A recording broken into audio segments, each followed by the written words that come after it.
Yo tout le monde, c'est Thomas, j'espère que vous allez bien. Aujourd'hui on se retrouve pour une nouvelle vidéo sur Fortnite dans laquelle on va parler de la prochaine saison qu'on pourra clairement considérer comme un nouveau Fortnite. J'ai beaucoup d'informations à vous partager aujourd'hui, alors je vous conseille vraiment de rester du début à la fin pour ne manquer aucune de ces dernières. À l'approche de la nouvelle saison, je vais aussi vous faire gagner pas mal de fois le pass de combat et des V-Bucks, donc je vous conseille de vous abonner, de liker et aussi de rejoindre le serveur Discord. Vous êtes les bienvenus, il y a souvent des concours, des événements, des animations et puis en général vous pourrez parler avec la communauté, vous faire des potes, jouer tranquillement, donc je vous conseille vraiment de venir nombreux. Sinon, voici la liste des derniers abonnés de la chaîne YouTube, un grand merci à vous. Alors si vous voulez passer dans la prochaine vidéo, vous savez ce qu'il vous reste à faire.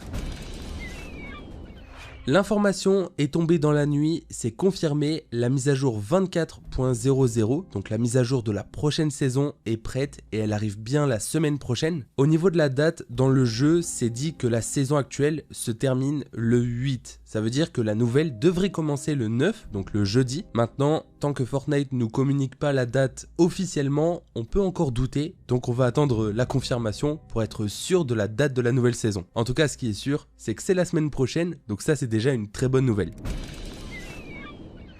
Du coup, on va pas perdre plus de temps et on va parler de ce qui va révolutionner Fortnite au fil des prochains mois et surtout des prochaines années. Vous l'avez compris, on va parler du mode créatif 2.0 qui arrive normalement ce mois-ci dès la prochaine saison. À la base, ce mode était prévu pour le mois de janvier, vous le savez, et malheureusement Tim Sweeney, le fondateur d'Epic Games, avait repoussé ça au mois de mars. On y est donc enfin et jusqu'à maintenant, la date n'a pas été repoussée. Au contraire, il a même confirmé la date en retweetant un tweet qui parlait du Créa 2.0 pour ce mois-ci. C'est donc confirmé à 99%, ça va arriver et ça ne va plus être repoussé comme c'est le cas depuis des mois et des mois. D'ailleurs, on l'a compris, mais au fil des dernières mises à jour, il y a énormément de choses qui ont fuité par rapport à ce mode créatif 2.0. En fait, à chaque mage, Fortnite en a profité pour mettre quelques fichiers en rapport avec ce mode, afin de ne pas sortir une très grosse mise à jour le jour où il sera disponible. Alors concrètement, qu'est-ce que ça va changer? Qu'est-ce que va nous apporter ce nouveau mode créatif 2.0 et comment ça va fonctionner? Plus précisément, ça va s'appeler l'Unreal Editor pour Fortnite. Donc ce sera une version alternative de l'Unreal Engine qui permet jusqu'à maintenant de développer des jeux. Là on parle d'une appli, d'un logiciel qui va fonctionner uniquement pour créer des maps sur Fortnite. Mais du coup, la différence avec le mode créatif tel qu'on le connaît à l'heure actuelle, c'est qu'on pourra absolument tout faire. Jusqu'à maintenant, pour créer une map, vous étiez obligé d'utiliser les appareils et les objets que Fortnite vous donnait dans les galeries et dans les menus. Et bien, avec l'Unreal Editor, ce ne sera plus nécessaire. Vous pourrez importer vos propres modèles, vos propres textures. Epic Games a également mis en place un langage qui va permettre de coder des mini-jeux et des actions sans utiliser des appareils prédéfinis. Jusqu'à maintenant, c'était compliqué pour les mappeurs de faire des maps avec des gros concepts. Il y avait beaucoup de bugs, surtout quand il y avait beaucoup de joueurs. Là, on parle d'un nouveau langage et en fait, il n'y aura pas ce genre de problème. S'il y a des bugs, logiquement, ça viendra seulement des créateurs, mais pas du jeu. Alors, ça a été annoncé il y a déjà quelques années et forcément, des créateurs se sont amusés à s'entraîner sur l'Unreal Engine et à créer déjà des mods et des concepts. Par exemple, ce sera possible de retrouver n'importe quel autre jeu sur Fortnite, des constructions Minecraft, des skins différents. En fait, Fortnite tel que vous le connaissiez jusqu'à maintenant va changer, ce sera différent et c'est pourquoi j'appelle ça Fortnite 2. Pour comparer ça à d'autres jeux, on va prendre l'exemple de Roblox qui est basé sur ça, sur la création de modes de jeu par la communauté. Et bien avec les libertés que va nous offrir l'Unreal Editor, franchement ça va être une dinguerie et j'ai hâte de voir ce que la communauté nous réservera. En fait, les seules limites qu'on va avoir, c'est les serveurs. Parce que forcément des serveurs ça coûte cher et ça demandera beaucoup d'argent à Epic Games. Donc au début, on va être limité. Comme c'est le cas actuellement, on ne peut pas créer des maps ultra grande et ce sera encore le cas avec ce créatif 2.0. Mais ça n'a pas empêché certains créateurs d'imaginer un monde ouvert, car oui, on pourra quand même faire quelque chose d'assez conséquent. Donc on sera limité, on ne pourra pas faire une map infinie, ce qui est logique, mais on sera quand même beaucoup plus libre qu'actuellement, donc la différence, on va forcément la ressentir. Du coup, si tout se passe bien, l'Unreal Editor devrait être déployé et rendu public ce mois-ci. Maintenant, pour qu'on ait un aperçu des maps, etc. qui vont être créés avec ça, faudra attendre. Les mappeurs vont devoir apprendre à utiliser le logiciel, vont aussi devoir réfléchir à des concepts, même si je pense que ça a déjà été fait. Et du coup, les vraies premières maps qui vont choquer la communauté et plaire à tout le monde, je pense que ça arrivera dans quelques semaines, mais pas avant. En tout cas, pour l'avenir, c'est super, que ce soit pour jouer, pour créer du contenu, pour s'amuser, pour découvrir des nouveautés. Ça va vraiment tout changer. Maintenant les potes, on va parler d'actualité, mais encore une fois de la saison 2. Et oui, car même si le mode créatif au fil des années va prendre le dessus sur le mode Battle Royale, eh bien le BR pour l'instant ça reste très hype, et du coup il y a pas mal de choses qui vont arriver dans la prochaine saison, en commençant par une collaboration avec Resident Evil. 2 personnages vont être ajoutés, normalement en tant que skin, ce sera pas dans le pass de combat mais bien dans la boutique d'objets. On va avoir Léon Kennedy et Claire Redfield. Alors ça fait très longtemps que j'ai pas joué à Resident Evil, donc je me souviens pas de ces personnages. En tout cas, si vous êtes content, dites-le moi en commentaire, mais normalement ça arrivera en boutique pendant la saison 2.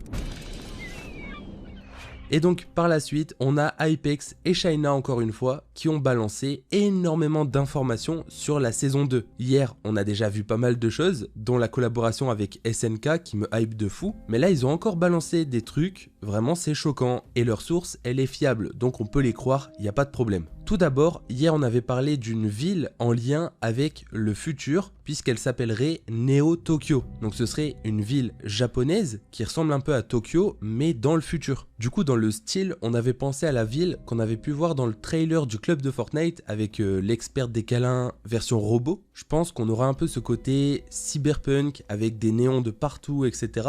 Bon, après la ville sera pas gigantesque, mais en tout cas ce sera une nouvelle ville, un nouveau lieu dans la map.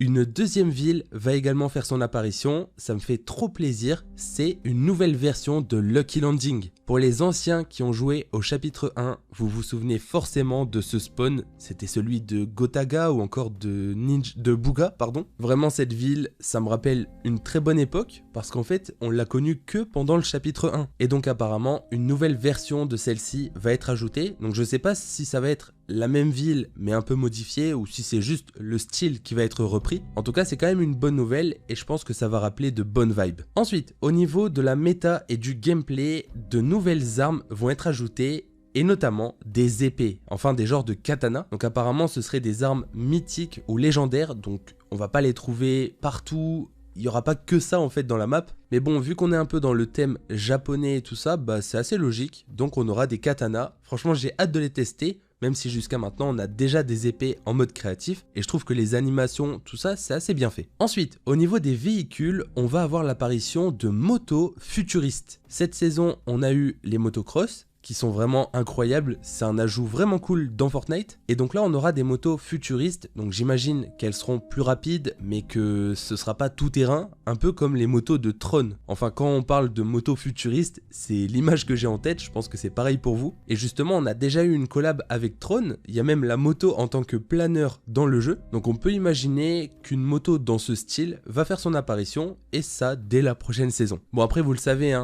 toutes les nouveautés n'arriveront pas forcément le premier jour, ça peut être ajouté par la suite avec des mises à jour. Toujours au niveau de la méta, il y a 2 nouvelles armes qui vont faire leur apparition, donc un pistolet, alors là j'ai juste généré une image d'un pistolet futuriste avec une IA, mais ça peut ne ressembler en aucun cas à ça. Et on aura aussi un nouveau fusil à pompe. Mais encore une fois, on a juste cette information, on ne sait pas du tout de quel type de fusil à pompe ou de pistolet il s'agit. Enfin, une information assez cool, ce sera une nouvelle mécanique. Il y a des tubes qui vont être ajoutés et qui nous permettront de slide tout en tenant notre arme. Donc je pense que ces tubes seront présents dans certaines villes, comme c'était le cas à l'époque avec les... comment ça s'appelait ? Les sièges aériens. Sauf que là, du coup, ça nous permettra de glisser sûrement en illimité à une grande vitesse et donc de pouvoir tirer sur les ennemis sans être vraiment en danger. Donc vous l'avez compris, ça fait déjà pas mal d'ajouts assez sympas qui vont changer et qui vont apporter du dynamisme au gameplay. Ça, c'est vraiment une bonne nouvelle.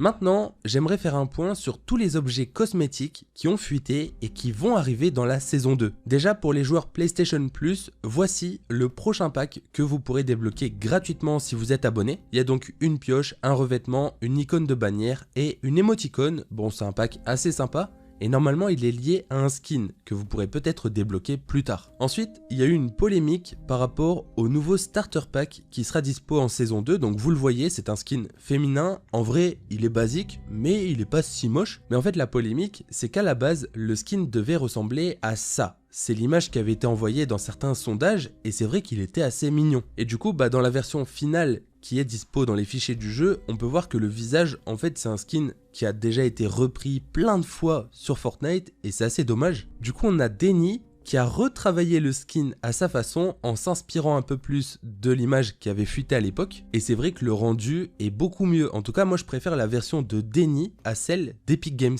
Donc on espère que c'est cette version qui sera prise en compte, même si je pense qu'il est un peu trop tard, vu que le skin est déjà dans les fichiers du jeu. Et donc pour finir, on va parler du pass de combat, car il y a quelques infos qui ont été modifiées depuis hier. Alors, l'information qui a choqué tout le monde, c'est la collab entre Fortnite et l'Attaque des Titans, et notamment le fait que Eren soit le skin mystère de la saison. Bon, la mauvaise nouvelle du coup, c'est qu'il faudra attendre environ 60 jours pour le débloquer, ça c'est un peu dommage, mais bon, je pense que dans la boutique ou alors dans le reste du pass de combat, on aura quand même des items liés à l'attaque des titans, donc j'ai hâte de découvrir tout ça. D'ailleurs, je vous rappelle que pour la collab, on aura aussi l'équipement tridimensionnel, donc ce qui permet de se déplacer avec un genre de grappin futuriste, et ça ce sera un item mythique dans Fortnite, en Battle Royale, donc j'ai vraiment hâte de tester, ça va un peu rappeler les gants de Spider-Man. Et du coup, si on fait le point sur le pass de combat, voici ce qui est connu à l'heure actuelle. Donc tous ces skins seront dans le pass de combat. On a donc le lézard que vous voyez à l'écran. Ensuite, on a ce skin ultra stylé, donc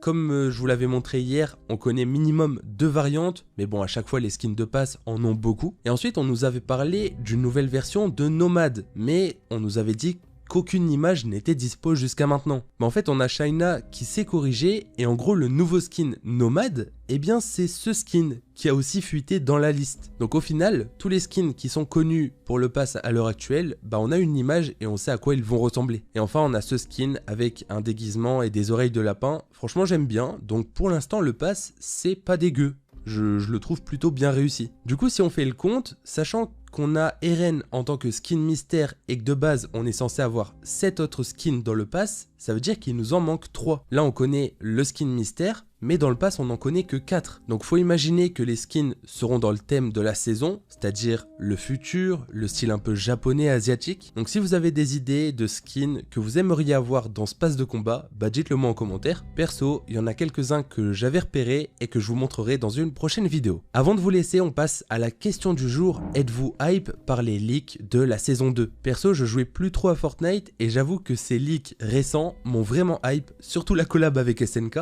D'ailleurs, l'animé reprend ce soir, donc pour ceux qui regardent, franchement je vous souhaite à tous un bon visionnage. Sur ce les mecs, on arrive à la fin de cette vidéo et j'espère vraiment qu'elle vous aura plu, donc si c'est le cas, n'hésitez pas à bombarder les pouces bleus. Pensez aussi à vous abonner, c'est très important, à rejoindre le serveur Discord, et nous on se donne rendez-vous demain 6h30 pour une nouvelle vidéo. Allez, ciao les potes!